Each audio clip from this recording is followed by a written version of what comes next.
Good evening. You're welcome tonight at 9. So help me God. Congratulations, Mr. President. Donald J. Trump is sworn in as the 47th President of the United States at the U.S. Capitol in Washington. From this moment on, America's decline is over. Among a host of measures, he declares an emergency at the border with Mexico and vows to reverse environmental policies. Gardaí investigating the murder of a man at a playground in Bray recover weapons in searches of the area. And UK announces inquiry into the deaths of 3 young girls in Southport last summer as a teenager pleads guilty to their murder.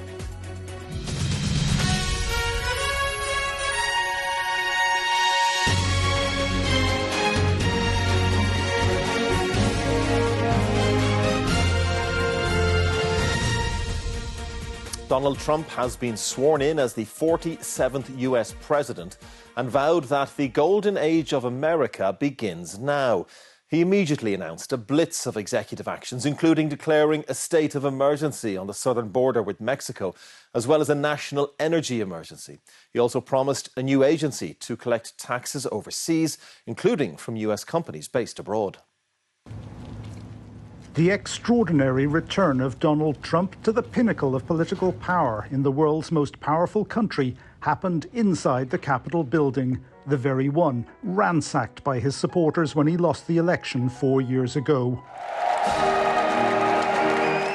What seemed almost unthinkable then became reality just after midday local time. I, Donald John Trump, do solemnly swear that I will... The new president spoke, beginning much as he had 8 years ago, with a dark vision of America. My recent election is a mandate to completely and totally reverse a horrible betrayal and all of these many betrayals that have taken place. In front of a group of business leaders whose companies are valued at $12 trillion, President Trump quickly switched tack, setting out a plan to make America richer and more powerful than ever, starting with a huge expansion of oil and gas output. Today, I will also declare a national energy emergency. We will drill, baby, drill. He's also setting up a new tax authority to collect tariffs on imports and taxes on US companies operating abroad, to pay for tax cuts and spending at home. I will immediately begin the overhaul of our trade system to protect American workers and families. Instead of taxing our citizens to enrich other countries, we will tariff and tax foreign countries to enrich our citizens.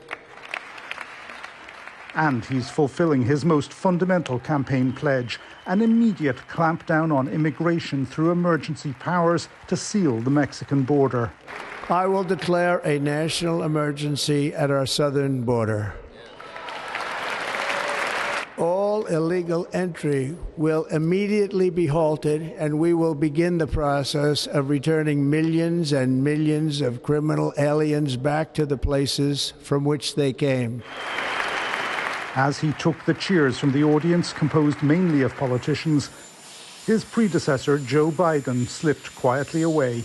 A peaceful transition of power accomplished, a final farewell to staff at Andrews Air Base. Sean Whelan, RTÉ News, Washington.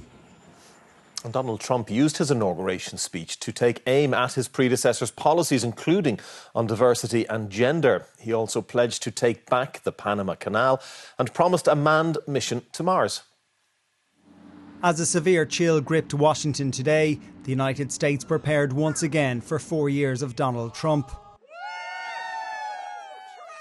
But sub-zero temperatures didn't prevent hundreds of thousands of his supporters from swamping the Capitol. We are about to enter a new golden age. We're going to see a lot of improvement. I expect some, crazy things. That's a good word for it. And they didn't have long to wait to see action from the 47th president. Outside of big-ticket pledges around migration, energy and tax, Trump also announced a raft of executive orders with significant cultural ramifications. He's signing an order to stop what he calls government censorship and bring back free speech. and another stating it's America's official policy that there will only be 2 genders, while diversity programmes inside federal government are to be ended. Mr. Trump has also said he will issue pardons for some of the hundreds of people convicted or charged in connection with the January 6 Capitol riots. Separately, the incoming president repeated his intention to take back control of the Panama Canal, claiming US ships are being overcharged and treated unfairly there. American expansion beyond planet Earth was also on his mind. And we will pursue our manifest destiny into the stars, launching American astronauts to plant the stars and stripes on the planet Mars. A pledge delighting SpaceX CEO Elon Musk. In his last moments as president today, Joe Biden issued preemptive pardons for several people he fears may face political persecution under Trump, including members of his close family, as well as former head of the COVID vaccination programme, Dr. Anthony Fauci, and former Chief of Staff, General Mark Milley. Donald Trump called for a revolution of common sense during his inauguration. Many will now wonder how far that revolution might go. Angus Cox, RTÉ News. Well, President Trump's economic plans have sparked worries here among business owners and policymakers. The threat of tariffs and possible cuts to the US corporate tax rate could have major implications for Ireland. Drink Botanicals Ireland makes syrups and garnishes for cocktails. The US is a vital market for the company, accounting for more than 40% of sales. They're worried about what Donald Trump's economic policies will mean for business. No one knows what way it's going to go. I suppose it's just a bit scary, and we are scared as a small Irish business to see what the implications are going to be with these tariffs going to be slapped on. The possible introduction of tariffs is one concern, but a far bigger issue for Ireland as a country would be any moves by the Trump administration that would damage the bumper corporate tax receipts that we earn from US multinationals. Why is Ireland announcing a surplus? Give me a break. It's all our business. That's Donald Trump's pick for Commerce Secretary Howard Lutnick. He's been very vocal about the amount of corporation tax Ireland earns from US firms. Donald Trump could cut America's corporate tax rate to the level charged in Ireland or increase incentives for firms to move profits and intellectual property back to the US. Ireland has benefited from globalisation, and anything that kind of negatively affects that or goes into reverse, given how closely connected we are, both in terms of trade of services, goods, it's going to negatively affect the Irish economy. So yeah, I think we should be very worried about his economic policies. There are also concerns about what the return of Donald Trump might mean for the tech sector in Ireland. We could see clashes between regulators here and the social media bosses who have allied themselves with the new administration. Tech job cuts could also be a possibility. I do think that sometimes what happens is when one company decides to scale back and it is seen as a leader in a space and it does that successfully, other companies can get ideas then. Whether it's workers in multinationals or Irish businesses that rely on the US, many here will be watching and waiting to see if Donald Trump's economic promises bear fruit. Brian O'Donovan, RTÉ News. Let's speak to Sean Whelan in Washington now. And Sean, plenty to parse from that speech, emergency on the border, reversing green policies. But what of the impact of these tax changes perhaps around the world and for Ireland? Well, that's the big imponderable here, Ray. Nobody's really clear about what he's talking about, what he intends doing. He has announced this new agency, an external revenue authority, similar to the Internal Revenue Authority, which is the tax man, if you like, here in the United States. But he's saying, I want to tax things externally, looking at tariffs, obviously, trying to put a tax on imports. Those taxes, of course, would be paid by American consumers ultimately, but also talking about collecting revenues outside the borders of the United States. And that will, I'm sure, send a bit of a jitter through corporate Ireland and the finance ministry over in Ireland as well. And not just in Ireland, but other countries as well, because I'm sure he's casting his net far and wide in order to get money that will help him to reduce the federal deficit. There's massive amounts of government borrowing in this country, and reduce taxes and pay for some of the spending promises that he's made to the American people. The other thing that will have international impact, though, is his drill baby drill, ending a lot of the environmental mandates that Joe Biden had issued. The Green New Deal scam, as Trump calls it, is pledged to scrap electric vehicle mandates, for example. Not sure how that's going to play with Elon Musk, one of his chief sponsors, who, of course, grew wealthy on electric vehicles. But it is going to have profound implications because he intends to drive down the cost of energy for American consumers and American firms in particular, try and reduce the cost of living here, but also sell a lot of energy abroad, earn a lot of money for America. The European Commission has already been talking about making an offer to buy oil and gas from America, so that LNG terminal over in Shannon, that may come back into play as well. But on the taxes, very interesting to watch 3 of Ireland's biggest corporate taxpayers, Apple, Google and Microsoft, all sitting on the platform behind Donald Trump as he made that promise of an external revenue agency. Ray? Yeah, indeed. Sean, thank you. Gardaí investigating the murder of a 36-year-old man in Bray last night have recovered a number of weapons during searches of homes and areas near the crime scene. William Moorhouse, who had an address at the Half Moon halting site just outside the town, died in a playground after being stabbed. Forensic specialists were today examining the scene in Ballywaltrim in Bray, where a 36-year-old man was found fatally injured just after 6 o'clock last night. William Moorhouse was attacked and stabbed several times. He was discovered by a person out walking who called the emergency services. However, efforts to resuscitate him failed and he died in the playground. Relatives say Mr. Moorhouse was a father of 6 children and his partner was also pregnant with their 7th child. He lived in a halting site outside the town. 2 local primary schools, the library and the community centre were all closed today to facilitate crime scene examination. I think the Gardaí are investigating and obviously we have to wait to hear from them, but I get the sense that this is very much a one-off crime, that this isn't somebody is on the rampage and that people need to be worried about their neighbourhood. Gardaí are trying to establish a motive for the murder of William Moorhouse, but they suspect it could be related to a dispute among members of the travelling community. Gardaí carried out several searches today, including around the crime scene, and recovered a number of weapons.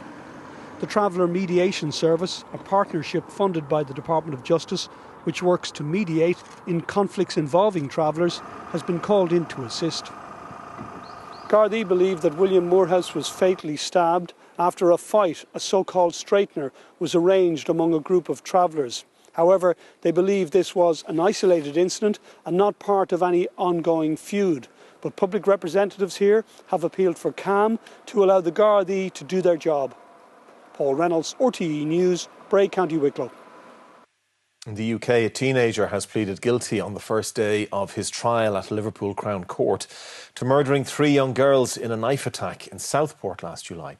7-year-old Elsie Dot Stancombe, 6-year-old BB King and 9-year-old Alice de Silva Aguiar died following the attack at a Taylor Swift-themed dance class. 18-year-old Alex Ruda-Cabana of Banks in Lancashire pleaded guilty to their murders and the attempted murder of 10 other people. Well, for more on this, our London correspondent Tommy Meskel joins us now. And Tommy, what is to happen next in terms of this case? Well, Ray, this is a case that has prompted a response from the highest levels of the British government, with the Home Secretary announcing this evening that there will be a public inquiry into the events leading up to the Southport attack, but also into how Axel Ruda-Cabana came to be so dangerous. He was once a child who showed a passion for acting. He starred in a BBC television advert for children in need. This morning, he pleaded guilty to 16 charges. They included the murder of those 3 young girls, but also the attempted murder of 10 other people, including 8 children.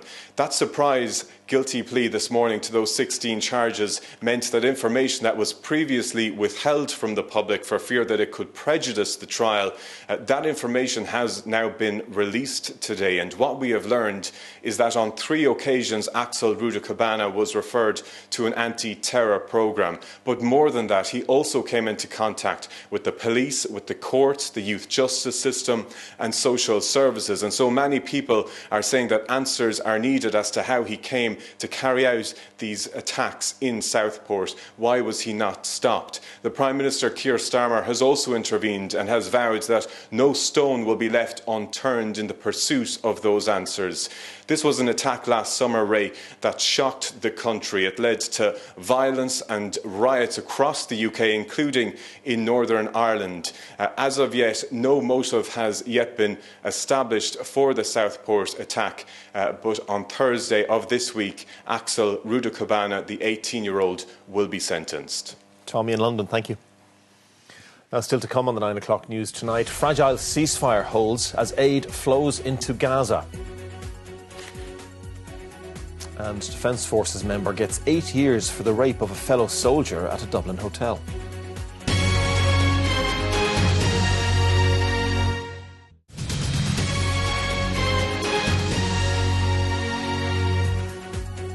Welcome back. The UN Secretary-General says 630 trucks of aid went into Gaza yesterday. 300 of those heading to the north of the enclave, where the UN says famine looms. Tonight, Hamas said the second group of Israeli hostages would be released on Saturday, as planned, as the ceasefire agreement continues. The first full day of this ceasefire dawned in Gaza, with confirmation that the latest element in the agreement had gone ahead. The release of 90 Palestinian prisoners met with celebration in the West Bank, despite warnings from Israel that there should be no scenes of jubilation. If this ceasefire holds, almost 2,000 Palestinian prisoners will be released in the coming weeks, some convicted of violent assaults, others, including some among this group, held for lesser crimes or held without charge. The joy felt in the West Bank matched in Israel as pictures emerged of the first 3 Israeli hostages released yesterday by Hamas, meeting their mothers after 15 months in captivity. We will continue to monitor their clinical condition. This will take a few more days until we complete all the examinations that are needed. The first tentative steps of this ceasefire include thousands of displaced Gazans returning to their homes. This is what they are coming back to. The scale of the loss almost incalculable, as is the scale of the effort required to rebuild.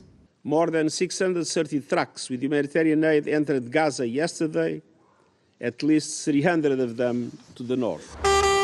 With desperation palpable among people starved of most essentials since the war started, the hope is that aid can be ramped up, albeit in the shadow of a fragile and complex ceasefire deal, still in its early stages.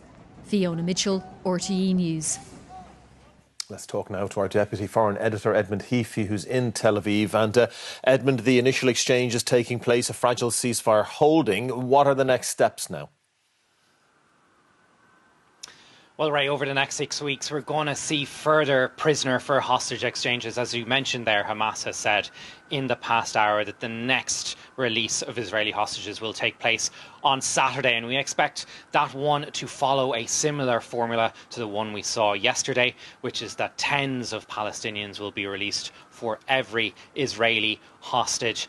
Now, we're expecting 4 Israeli hostages to be released on Saturday, and then 3 in each of the following weeks remaining in this first phase of the ceasefire. That'll see 33 Israeli hostages released for around 1,900 Palestinian prisoners. But the point is that this is still just the first phase, the first of a 3-phase ceasefire deal, and nothing beyond that has been negotiated. According to the agreement, it's only after the 16th day of the first phase that negotiators from Israel and Hamas are due to sit down to hash out the second phase of this ceasefire. Now, that second phase is going to be especially crucial. This is when Israel and Hamas are meant to declare a permanent cessation of hostilities, and when Israel is meant to withdraw from Gaza. Now, the fear, of course, Ray, is that we won't even get to that second phase. Benjamin Netanyahu, in an address on Saturday night, just before the ceasefire came into effect, he said that if negotiations for that second phase proved futile, Israel reserved the right to return to war. Ray? Edmund, thank you. Fine Gael has voted overwhelmingly to back the draft programme for government, paving the way for Micheál Martin to be re-elected as Taoiseach on Wednesday morning. Meanwhile, 5 opposition groups will jointly oppose the bid by 4 independent TDs who are supporting the government to sit on the opposition benches. Yesterday, Fianna Fáil gave a thumping vote of approval to the draft programme for government. 93% backed it. The party has approved the programme for government. Today, Fine Gael followed suit, with just under 94% supporting the plan. This clears the way for the new coalition government to assume office on Wednesday. However, a row is continuing to rumble over speaking rights for 4 independent TDs. They will back the government in every vote, but want to join an opposition technical group. Sinn Féin and Labour say their legal advice is clear: it shouldn't be allowed to happen. Everyone knows this isn't right, and everyone knows it shouldn't and can't happen. And I believe the whole opposition will unite to ensure it doesn't happen. Opposition politicians are also strongly criticising Aontú and its leader Peadar Tóibín for allowing the government TDs to join their technical group.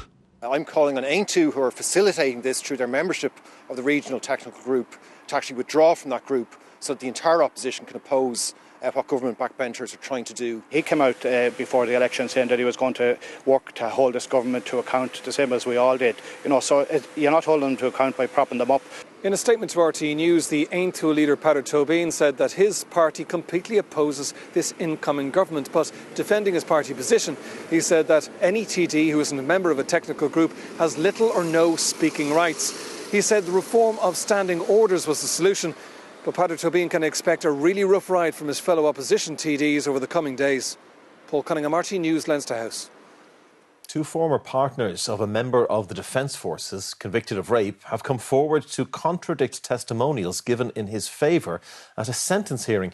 30-year-old Keelan Mooney from Bloomfield Park in Derry was today jailed for 8.5 years for raping a fellow soldier at a Dublin hotel in 2021. Keelan Mooney was convicted on 3 counts of raping a fellow soldier in a Dublin hotel after they met on a night out in July 2021. At a sentence hearing last month, 4 testimonials on his behalf were handed into court, in which he was described as a dedicated father of 5 who was constantly striving to do the best for the children he adored and idolised. Today at the Central Criminal Court, Mr Justice Tony Hunt was told that 2 former partners had read newspaper reports about the hearing and contacted the DPP. In written statements, both women, who each have 2 children with Mooney, said he has no contact with them, did not provide for them and was not a good role model, and they wanted to set the record straight. Judge Tony Hunt said he was concerned that an attempt had been made to mislead him in a very significant way through these testimonials, and that the children had been used in an emotional way in the context of a bail application which he refused. Judge Hunt said Mooney had no respect for the limit the woman wanted to place on their activity that night, which he said was her prerogative and privilege. Instead, he had been arrogant, selfish and forceful and took what he wanted from her. The judge said he accepted fully what the woman had said about the effect the rapes had had on her life and career. The judge said there was limited room for mitigation in this case, as Mooney did not appear to accept the jury's verdict and had shown no remorse for the significant harm he had caused. He jailed him for 8.5 years and ordered that he be supervised for 2 years after his release. Vivian Traynor, RTÉ News, at the Central Criminal Court. In relation to President Trump, in the last few minutes, the President has been reviewing troops at the East Front steps of the Capitol. He began his 2nd term with a range of executive actions as he promised to usher in a new golden age of America. Among the measures were the declaration of a state of emergency on the southern border, the reversal of energy policies and the creation of a new agency to collect taxes overseas, including from US companies based abroad. And we leave you now with some images from Donald Trump's inauguration today as the 47th President of the United States of America. Good night. Please raise your right hand and repeat after me. I, Donald John Trump, do solemnly swear. I, Donald John Trump, do solemnly swear. Preserve, protect, and defend. The Constitution of the United States. The Constitution of the United States. So help me God. So help me God. Congratulations, Mr. President. The golden age of America begins right now. from this day forward, our country will flourish. God bless America. Thank you all. Thank you. Thank you very much.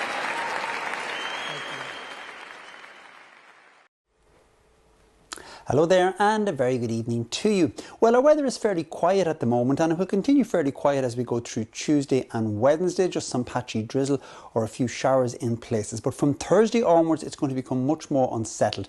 A band of rain moving across the country on Thursday and most significantly, very windy or stormy conditions over the country through Thursday night and Friday. In the meantime, for tonight, very calm conditions. So once again, we'll see some dense patches of fog developing in many parts of the country. So do take care if you're travelling. As for the weather overall, you can see a good deal of cloud over Ireland due to this front to the south of us and also to the northwest, bringing some showers or patchy drizzle. But many places will have a fair amount of dry weather as we go through tomorrow, Tuesday, and a fairly bright day on Wednesday too, with just perhaps a few showers and fairly cool temperatures between about 5 and 8 degrees. After that, though, becoming much more unsettled, a band of persistent rain moving across the country on Thursday, and then following that, this deep depression moving very close to us, bringing very windy, possibly stormy conditions as we go through Thursday night and Friday before it gradually clears away then into the weekend. So do stay tuned for updates to forecasts and warnings in relation to that as we go through the coming days. As for tonight, well, you can see on the radar sequence there outbreaks of rain and drizzle in parts of the south and east. More of those as we go through the night, and a few showers pushing into northwestern areas too, and then those dense patches of fog in places as well. And quite a cold night too, temperatures between 0 and 5 degrees. The winds will be mostly light and they'll come from mainly west to northwest direction through tomorrow. And tomorrow itself will start off fairly cloudy, some fog in places as that warning lapses on at 11. We'll see some drizzle in the parts of the south and then a few showers pushing in from the northwest. But having said that, many places will have a fair amount of dry weather as we go through tomorrow, Tuesday, and temperatures will rise to between about 5 and 8 degrees, so staying quite cool. Wednesday will be fairly bright with a few showers in the northwest, but Thursday will be wetter, and then there is that potentially windy or stormy conditions through Thursday night and Friday. So do stay tuned to updates on that. And that's the forecast. Good night.